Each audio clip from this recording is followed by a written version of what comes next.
डब्बा लगातार इतनी बेशर्मी के साथ में कैसे व्लॉगिंग करती रहती है, ये उसने खुद बताया अपने व्लॉग में। फ्रेंड्स फ्रेंड्स फ्रेंड्स, ये हम व्लॉग में कई बार बोलते हैं, 50 बार बोलते हैं, क्योंकि हम आपको दोस्त मानते हैं, अपना फ्रेंड मानते हैं। और आप कुछ भी कहते हैं तो हम उसकी बात का बुरा नहीं मानते और बिल्कुल भी दिल पे नहीं लेते। अगर दिल पे लेते तो हम ये व्लॉग ही नहीं बना पाते। तो फ्रेंड्स, आप कुछ भी कहते रहिए, कुछ भी कहते रहिए, उसे बुरा नहीं लगेगा। और चाहे कढ़ाई पे बात कर लीजिए, चाहे उसकी रीजा की पढ़ाई की बात कर लीजिए, या बच्चों की तरह बोलने पे बात कर लीजिए, या सब लोगों के साथ में किए गए इसके सारे के सारे बुरे कर्म, वो चाहे लड़की हो, छोटी सी वो बच्ची जिसका नाम सहर है, या फिर ये बच्चे दो इसके घर में रहते हैं, या इसके सास ससुर हों, आप किसी के लिए कुछ भी बोलते रहिए, लेकिन वो बिल्कुल बुरा नहीं मानने वाली। और वो तो अपने आप ही मजाक उड़ाती रहती है, ऐसा कह रही है। और अगर मैं ऐसे दिल पे लेती तो मैं ब्लॉग नहीं बना पाती। जिस तरह से ये बोल रही है, इसके चेहरे से लग रहा है, मुंह से लग रहा है खिसियानी बिल्ली खंबा नोचे वाला काम कर रही है। चेहरे से बिल्कुल भी नहीं लग रहा है ये खुश होके या इस तरह से बोल रही है कि इसको मजाक का या किसी चीज के कहने का कोई असर नहीं पड़ता। बहुत बुरी तरह असर पड़ता है, बिल्कुल अंदर से लगी पड़ी है इसकी। और इन सब बातों से आपको तसल्ली ना हो तो फिर आगे की बातें सुन लीजिए। इस दुनिया में कुछ नहीं रखा है, कौन किसका है और क्या है, एक दिन चले जाना है, ये सारे डायलॉग भी डब्बा के हैं। अब देखिए, सारा मैटर इसने खत्म कर दिया है, लेकिन अभी इसने कहा है कि इसको कोई बुरा नहीं लगता अगर आप मजाक भी उड़ाते हो, कुछ भी करते हो। और लेकिन उसके बाद में कढ़ाई चिकन आ गया। फ्रेंड्स, क्या है कि बहुत सारे मसले हैं, आपको क्या समझाऊं मैं, लेकिन फिर भी समझाना पड़ता है, नहीं तो कुछ उसका दूसरा मतलब निकाल ले जाता है। कढ़ाई चिकन बनाया, लेकिन उसमें चिकन की प्रॉब्लम नहीं थी, उसमें कढ़ाई की प्रॉब्लम थी। मैंने कढ़ाई अच्छी बनाई थी, कढ़ाई बनाने वाले की प्रॉब्लम नहीं थी, वो तो कढ़ाई जल गई थी। ऐसा नहीं है कि मुझे नहीं आता है। अब ये डब्बा जी, ये शिकायत किससे है? ये तो फ्रेंड्स से शिकायत है ना, ये तो गलत बात है। फ्रेंडशिप डे मना रहे हो, फ्रेंड्स से ये कह रहे हो कि नहीं हम बुरा नहीं मानते, आप कैसा भी बात कर लो, और अगर ऐसे बुरा मानते तो हम व्लॉगिंग नहीं कर पाते। और अब कढ़ाई चिकन के ऊपर जो कमेंट आए हैं उनके ऊपर आपको बुरा लग रहा है, इसलिए वो सफाई दी जा रही है। अब एक कमेंट मैं आज का भी बता दूं फिर कढ़ाई चिकन के ऊपर। पॉपकॉर्न ना बने तो कुकर खराब है, और चिकन ना बने तो कढ़ाई खराब है। भाई ऐसा है कि सब लोग याद रखते हैं, बहुत अच्छी तरह याद रखते हैं, कब क्या बिगाड़ा था और कब क्या अच्छा बनाया था, सब कितना ड्रामा करके दिखाया था। जैसे चिकन बन रहा था तो उस समय जैसे पहला चिकन का अगर ये पीस डाला इसने, तो इस तरह उछल के साइड में आई कि जैसे कि 5 साल का बच्चा पहली बार चिकन बनाने के लिए या ये कहिए किचन में आके काम करे। और ये प्रॉब्लम जो है बनाने वाले की बिल्कुल नहीं है, ये तो कढ़ाई की प्रॉब्लम थी। कढ़ाई भी जो ना बंदूक की तरह, बंदूक की गोली जब चलाई जाती है तो पीछे को वो धक्का दे देती है, ऐसे ही ये चिकन भी, चिकन की कढ़ाई भी ऐसे ही है, जैसे चिकन डालो वो पीछे धक्का देता है और वो बेचारी पीछे हट गई। आप भी फ्रेंड्स फ्रेंडशिप डे पे पता नहीं क्या क्या समझ ले। देखिए, मेरा भाई, मेरा छोटा भाई, वो भी तो मेरे फ्रेंड की तरह है। अगर उसने बिल पे कर दिया तो क्या फर्क पड़ गया? आप लोगों को एक तो फ्रेंड बोलते हैं, उसके बाद में आप इतने इतने सारे ऐसे कमेंट कर देते हैं कि भाई से पैसे क्यों ले लिए? भाई का इतना बड़ा दिल था, पर तुम्हारा क्या हुआ? तुम इतना कमाती हो फिर भी तुमने भाई से पैसे ले लिए। क्या भैया भाभी ऐसा करते हैं? नहीं, ऐसा तुम करती हो। ये इसने पहले भी किया था, आज की बात नहीं है। इससे पहले काफी आगे, आज से 2 या 3 साल पहले का, सॉरी 3 साल पहले का व्लॉग था, जिसमें कि रक्षाबंधन था और इसने ये कहा था कि बहनों को तुम्हें कुछ देना पड़ेगा और तभी वो राखी बांधेंगी, ऐसे ही नहीं गोल्ड की चीज देनी पड़ेगी। तब इसके पास गाड़ी भी नहीं थी, ये स्कूटर में यानी 3 व्हीलर में बैठ के गई थी और वहां से उसके लिए गोल्ड की चीज लेकर आया था ये नान। जब इसको लालची को वो सब दिया था तब भाई बहन का रिश्ता नहीं था, तब वो छोटा भाई नहीं था, क्या वो प्यारा भाई नहीं था? क्या तब भी वो कमाता था? आज की डेट में फेवर में कमेंट कर रहे हैं कि नहीं बच्चों को खर्च करना आना चाहिए, उनको खर्च करने की आदत पड़नी चाहिए। मैं कहता हूँ एब्सोल्युटली रॉन्ग, ये तरीका गलत है। यस, बच्चों को खर्च करना आना चाहिए, बच्चों को देने की आदत होनी चाहिए, खाली लेने की आदत नहीं होनी चाहिए, जैसे कि डब्बा को पड़ गई है। इसे सिर्फ और सिर्फ लेने की आदत है, देने की नहीं है। देखिए, मैं ऐसा क्यों कह रहा हूं कि जब मेरा खुद का बर्थडे आता है और मेरा बेटा मेरे लिए कोई अपने बचाए हुए पैसों से कोई गिफ्ट लेकर आता है तो मुझे बहुत बहुत अच्छा लगता है, बहुत अच्छा लगता है। मैं वो गिफ्ट ले लेता हूँ, कहता हूँ बेटा नहीं लाना चाहिए था, हमें क्या जरूरत है गिफ्ट की, लेकिन ले लेता हूँ। उसके बाद में जितने का वो गिफ्ट आया होता है, लेने के बाद में उतने पैसे उसको रिटर्न कर देता हूँ कि बेटे ये तुम्हारे हैं, तुमने मेरे लिए ले आए, मैंने तुम्हारा दिल देख लिया, तुम्हारी जो फिशेस थी वो मेरे को मिल गई, लेकिन ये पैसे तुम्हारे हैं। क्या इस तरह से बच्चों को अपने ही चीजों को बांटने का आदत नहीं पड़ती है? क्या अपनी चीजों को देने की आदत नहीं पड़ती है? क्या अपना पैसा खर्च करने की आदत इस तरह से नहीं पड़ती है?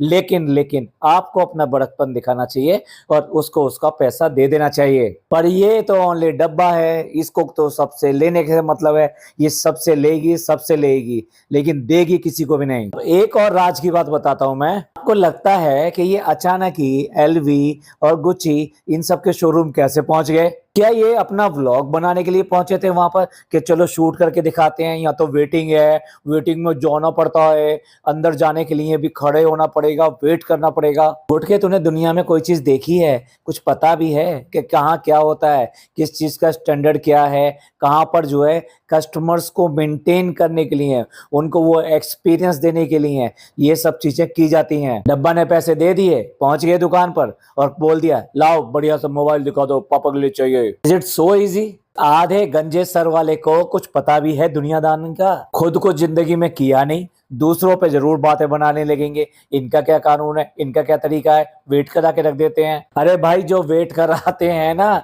वो इसका वेटिंग का अच्छा तरीका भी बनाते हैं। ऐसे नहीं है कि बाहर खड़े रखते हैं, लाइन में खड़े हो जाओ, आपका नंबर आएगा तब अंदर जाना। तो गुटकू के साथ तो ऐसे ही होना चाहिए था, उसको ऐसी लाइन में खड़ा कर देना चाहिए था, खड़े हो जाओ यहाँ पर, उसके बाद बुलाएंगे तुमको। ऐसा नहीं हो सका। पता क्यों नहीं हो सका? क्योंकि डब्बा ये दिखाने के लिए हम भी अमीर हैं, हम भी खरीद सकते हैं, वो ऐसा वाला बैग लेके गई थी। हाँ, इसलिए तो वो बैग लेके गई थी, नहीं तो इस गुटकू को देख कर तो कोई अंदर भी ना घुसने दे। आज भी इसकी जिंदगी की या इस आदमी की कोई पहचान नहीं है। इसकी पहचान यही है कि ये किसी का हस्बैंड है और किसी का बहनोई लगता है। खैर एनीवे उसकी तो बात करो ही मत, क्योंकि जिसका ये बहनोई लगता है वो खुद इसको अपना बहनोई मानते नहीं है दिल से। अगर मानते होते तो उतनी इज्जत भी देते, तो यहाँ पे इज्जत कैसे मिल जाएगी? चलो बाहर खड़े जाओ। चलिए, हम तो राज की बात करने वाले थे। क्यों गए थे ये?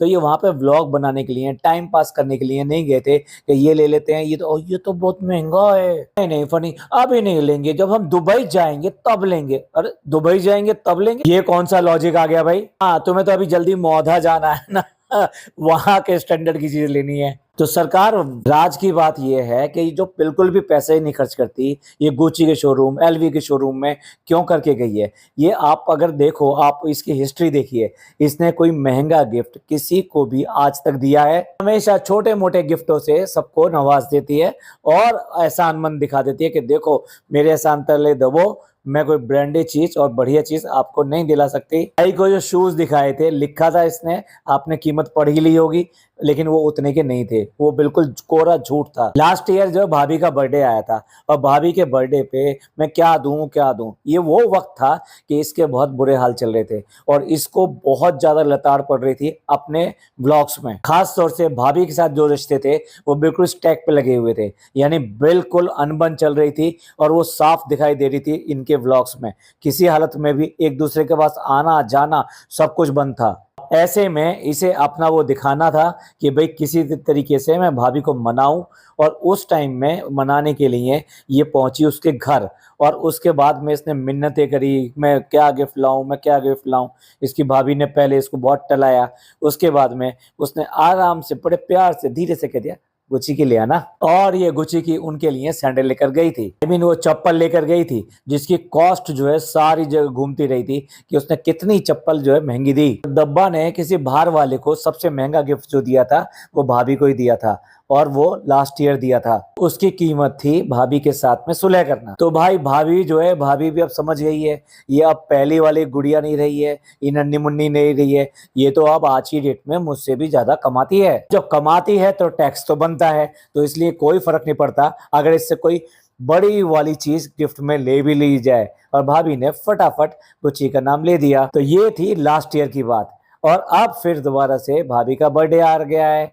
भाभी का बर्थडे आज हुआ है, किसी का भी व्लॉग अभी तक नहीं आया है। स्टोरी सबने डाल दी हैं। लेकिन व्लॉग के शूट बिल्कुल भी वो पार्टी शार्टी जो होती है इनकी ब्रिंगिंग होती है, उसके बाद में एक पार्टी होती है, उसके बाद में सब लोग अपने अपने फोटो और ये सब जो पोस्ट करते हैं वो सब इस बार अभी तक नहीं आया है। भाई चालू को उसकी भाभी की स्टैंडर्ड का तो देना ही पड़ेगा।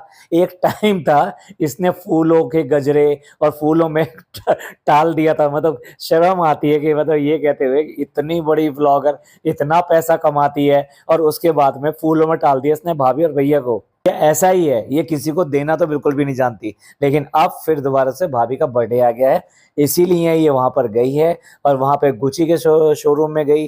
वहां इसे चीजें महंगी लगी बहुत ज्यादा और उसके बाद में ये एलवी में गई और एलवी में से इसने वहां से भाभी के लिए गिफ्ट लिया है जो अभी जल्दी ही आपको दिखाई दे जाएगा। वरना ये एलवी और गुची का सामान लेकर आए ना ना ना ना, अपने पैसे से बिल्कुल नहीं हो सकता। दूसरे से गिफ्ट इसे इसी स्टैंडर्ड के चाहिए। इसको जो जो बातें ऑब्जेक्शन की जाती हैं, जो जिसके ऊपर सवाल खड़ा किया जाता है, जैसे कि काफी दिन से इनके ड्राइवर साहब जो है वो नहीं है, और वो नहीं है का मतलब अब वो चले गए का मतलब आप समझ गए ना। कोई इनके साथ ज्यादा देर तक टिक भी नहीं सकता। इसके घर में एक भी नौकरानी टिकती नहीं है, ना तो इसका व्यवहार अच्छा है, ना ही ये पैसे ज्यादा देती है। अब इस मामले में भाभी और भैया का रिटेंशन बहुत अच्छा है।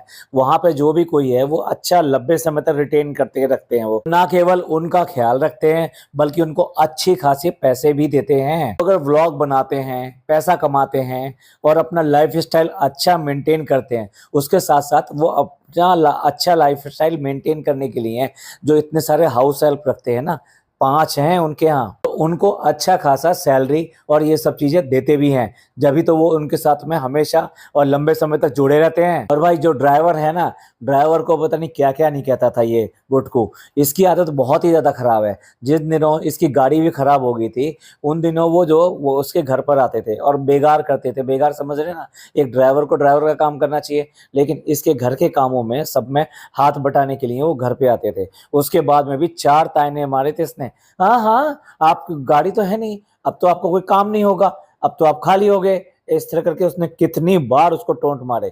उसने इस बात के जवाब भी दिए। इस बेशरम आदमी को जो इतनी छोटी सोच वाला है वो फिर भी उसको टोंट मारता चला गया। ऐसे में आपको लगता है कि वो रिटेन करेगा? नहीं, उसको bye bye tata bye bye कह दिया गया है। ऐसे भी आपने देखा होगा पिछले 1-2 महीने से जितनी भी ड्राइविंग कर रहा था, ये फनी कर रहा था, वो अक्सर जो बिल्कुल पीछे बैठे रहते थे, एकदम बिल्कुल शांत। इसे पैसा ही खर्च करना होता ना तो क्यों करके ये पिज्जा की जिंदगी खराब करती। आपको सबको पता है, सब इतने कमेंट करते रहते हैं पढ़ाई के लिए पढ़ाई के लिए।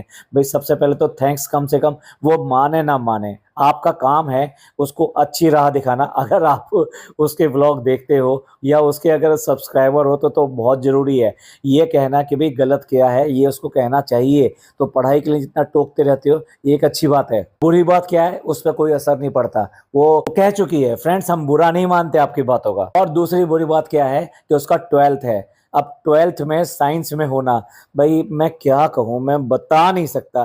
क्योंकि हमने भी जो 12th करी थी साइंस से करी थी, जब 10th करी थी, जितना 10th में पढ़ने थे उतना पढ़ने के बाद में बहुत बहुत अच्छे नंबर आए, स्कॉलरशिप मिली। हमेशा जो है कॉलेज में अपना मौका मिलता था कि जब भी होता था कि भी 10th में किन किन की जो डिविजन्स आई और किस किस के नंबर्स अच्छे आए, किन किन के जो डिस्टिंक्शंस आई, उनको बुला के खड़ा किया जाता था, उनको अवार्ड किया जाता था। बहुत ही अच्छा लगता था। लेकिन 12th के लिए वो सब करने के लिए जान निकल जाती थी, रातों की नींद गायब रहती थी और इतनी फिक्र होती थी कि अगर ये रिजल्ट नीचे चला गया तो क्या होगा इज्जत का। मैकेनिक्स और फिजिक्स के पीछे ही लगे रहते थे, किसी तरीके से ये अच्छी हो जाए तो सारी चीजें अच्छी हो जाएंगी। तो एक बार बताइए, साइंस स्टूडेंट, आपको लगता है साइंस स्टूडेंट जो है बच्चा पाले और साइंस स्टूडेंट जो है घर के काम करे, रात दिन जगे, उसके बाद में फिर वो हेम्पर बनाए सारे के सारे, वो भी 1-2 हेम्पर नहीं, बहुत सारे हेम्पर। कभी भी देखो छुट्टी आती थी ना तो ये रहता था इस बार जो है ये वाले चैप्टर जो है रिवाइज कर लेंगे, या फिर किसी सब्जेक्ट का थोड़ा बहुत बैकलॉग चल रहा था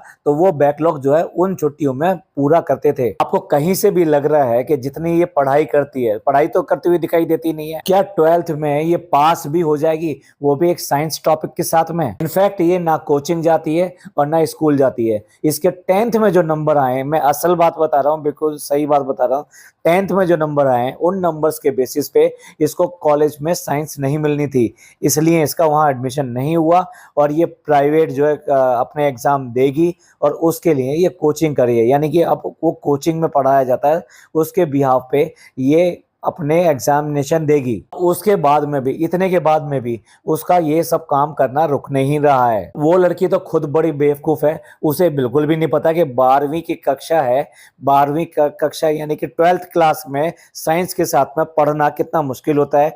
एग्जामिनेशन में बिल्कुल नींद आएगी और कुछ भी लिखा नहीं जाएगा, घर पे वापस चली आएगी ऐसे ही। हालत पिज़्ज़ा की इतनी खराब है कि ये सब करते हुए भी, इतना सब काम और ये सब करते हुए भी उसको सोने के लिए नीचे ही मिलता है। आज तक भी इस लड़की को कोई बेड अवेलेबल नहीं हो पाया है। एक वंदना शर्मा है, उन्होंने एक कमेंट किया है इसके लिए। सौरभ जोशी ने जैसे अपने भाई कजिन जो पीयूष का गेमिंग चैनल खुलवा कर दिया, जिससे कि वो अपने और अपने भाई की फीस और अपने पेरेंट के लिए भी कुछ अर्न कर सके, इसी तरीके से आपको भी पिज्जा का कुकिंग चैनल खुलवा कर देना चाहिए। यार दोस्त बन के कि तुम कैसे कैसे बातें लिख देते हैं यहाँ पर, तुम्हारे को ब्लॉक कर देगी वो। चलिए आगे पढ़ते हैं यहाँ कमेंट, ताकि वो भी इंडिपेंडेंट हो जाए और अपने साथ साथ अपनी पूरी फैमिली के साथ रह सके, इंक्लूडिंग पापा।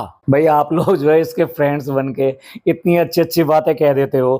भाई इतनी अच्छी बातें ऐसा कोई फ्रेंड थोड़ा ना कहता है कि भाई तुम उसका चैनल खुलवा दो।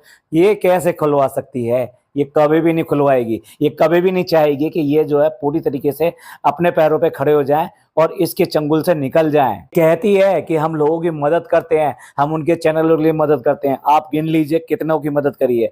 ये सिर्फ और सिर्फ अपने चैनल पे उन लोगों को ला के दिखाती है जो बिल्कुल न्यू कमर होते हैं और जो मतलब इसके पास आते हैं, लेकिन हाँ वो अपने व्लॉग में इसको बिल्कुल भी नहीं दिखा सकते। यहाँ तक कि इसके पास गए हैं वो भी नहीं दिखा सकते। जिनके चैनल अभी जस्ट ओपन हुए हैं ये सिर्फ उनको ही कह सकती है। और जो इसके घर में आपने एक बार भी जिससे जिक्र सुनाई दिया कि जिसको ये लेकर आई थी चुकैया, उसको यहाँ पर लेकर आई थी और उसको अगर इतना ही अच्छा समझती है, इतना बढ़िया समझती है और अपना समझ के तो यहाँ पर लेकर आई थी। भाई आप लोग कैसे मतलब बातें कर देते हो? वो अपनी नहीं है, वो अपना समझ के यहाँ पर लेकर आई थी। उसके चैनल के बारे में इसने एक बार भी कहा, आपको बताया। अगर ये एक दो बार उसके चैनल के बारे में बात कर ले या उसके चैनल पे आ जाए या उसके चैनल का कुछ चीज दिखा दे तो फिर उसके कितने ज्यादा व्यूअर्स बढ़ जाएंगे। ना ना ना, ये बिल्कुल नहीं चाहती। ये तो चाहती है कि नानी और जो गई है शहर, ये दोनों और इवन देन ये डॉटर खाला, इनमें से सबको मनाई है उसके चैनल पे जाने के लिए। देख लीजिए, एक लड़की को कहा जा रहा है कि वो अपनी दादी को अपने चैनल में नहीं दिखा सकती। ये किसकी मदद करेगी और किसको क्या करेगी? तो ये ना तो किसी को कुछ दे सकती है और ना ही किसी की मदद कर सकती है। इसे सिर्फ और सिर्फ लेना आता है। बहुत ज्यादा लालची है ये। और भाई इसके जैसी सिंपल वाइफ तो कोई हो ही नहीं सकती, क्योंकि इसको सिर्फ और सिर्फ लॉन्ग ड्राइव चाहिए, चाय कॉफी चाहिए और इसको कुछ नहीं चाहिए। इतनी सिंपल वाइफ है और इतना ज्यादा लकी है, फनी, उसको इतनी अच्छी वाइफ मिली। इस मामले में तो लकी है, और कोई भी वाइफ मिलती तो इसका नाक में दम कर देती। यहाँ तो ये इसके पैरों में लेटा हुआ है, इसलिए इसका सारा का सारा काम चल रहा है और इसके ही पैसों में इसी को ही गिफ्ट देके बताइए व्लॉग में खुश कर देता है कि लो भाई मैं तुम्हारे लिए गिफ्ट ले आया। ये सिर्फ व्लॉग में दिखाती है, खुश खुश बिल्कुल नहीं होती ये। और फनी जो है इन्हीं बातों को अपने इन व्लॉगों में हाईलाइट भी कर देता है कि ये क्या क्या गड़बड़ कर रही है और क्या क्या हरकतें करती है। सच पूछो तो कई बार वो ऐसे चेक दे देता है कि आप चौंक जाएंगे कि वो इसके साथ में ऐसा क्यों कह रहा है। ये जोड़ी ऐसी है, अंधा मिलाई जोड़ी। तो चलिए पॉडकास्ट का यहीं एंड करते हैं। अगला पॉडकास्ट बनाएंगे क्यों करके इनकी अम्मी को इनके घर वालों से इतनी ज्यादा चिढ़ है, यानी इसकी दादी से, इनकी बुआओं से, इवन देन जो इसके बड़े पापा सो कॉल्ड कहे जाते हैं उनसे। कभी उनका नाम नहीं लेती, घर में किसी को नाम लेने नहीं देती, किसी से मिलने नहीं देती। उनके यहाँ चाहे मौत जिंदगी कुछ भी हो जाए उनसे सारा कुछ बायकॉट कर रखा है 100%। इसका क्या कारण है ये अगले किसी व्लॉग में आपको जरूर बताएंगे और डिटेल में आपको सारी चीजें बताएंगे। आपका इन सब के बारे में क्या कहना है प्लीज कमेंट करके जरूर बताइएगा। और अगर आप किसी और चीज पे पॉडकास्ट सुनना चाहते हैं, खासतौर से आईबीएस पे लेकर ऐसा सवाल, कोई ऐसा टॉपिक जो अभी तक आपके लिए या तो रहस्य बना हुआ है, मतलब समझ में नहीं आ रहा कि ऐसा करते क्यों है ये, तो उसको हम सामने लाने के लिए आपके लिए एक पॉडकास्ट अलग से डिफरेंट बनाएंगे। तो चलिए, ये पॉडकास्ट आपको पसंद आया तो प्लीज लाइक कीजिए, सब्सक्राइब कीजिए, शेयर कीजिए। थैंक यू, धन्यवाद, शुक्रिया।